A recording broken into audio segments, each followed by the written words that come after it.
நீங்கள் உங்களோட ஓஜி வெர்ஷனில் இருக்கிறது எவ்வளோ இம்பார்ட்டண்ட்டுன்னு நினைக்கிறீங்க?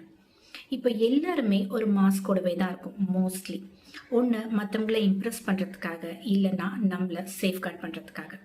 நம்மளோட ட்ரூ நேச்சராக இருக்கிறதுக்கான ஸ்பேஸ் இங்கே நிறைய பேருக்கு இல்லை, மெயினாக ஆன்லைன் ஃபோரம்ஸில். எப்போவுமே அந்த ஒரு கான்ஸ்டன்ட் ப்ரிட்டெண்டிங், பீப்புள் ப்ளீஸிங் அப்படின்னு ஏதோ ஒரு இடத்துல நமக்கே தெரியாமல் நம்ம தொலைச்சிட்டு நிற்கிறோம். இந்த மாதிரி நாமளாக இருக்கிறது அன்சேஃப்னு ஃபீல் பண்ணுறப்ப நம்மளோட பாடியும் அதை ரெஜிஸ்டர் பண்ணும். நம்மளோட மைண்ட் எப்போவுமே ஹைப்பர் விஜிலண்ட்டாகவே இருக்கும். அந்த ஒரு பெர்ஃபார்மன்ஸ் ப்ரெஷர்னால நம்மளோட ஸ்ட்ரெஸ்ஸும் ஆங்ஸைட்டியும் தான் அதிகமாகும். So let's try to be ourselves. Yes, இதனால் நம்மளோட ரிலேஷன்ஷிப்ஸ் எல்லாம் ஃபில்டர் ஆகும். 10 பேர் நம்ம கூட ஃபேக்காக இருக்கிறத விட 2 பேர் ஜெனுவினாக இருக்கிறது பெட்டர் தானே? So let's try to be real and authentic, not just for others, but for our own mental peace.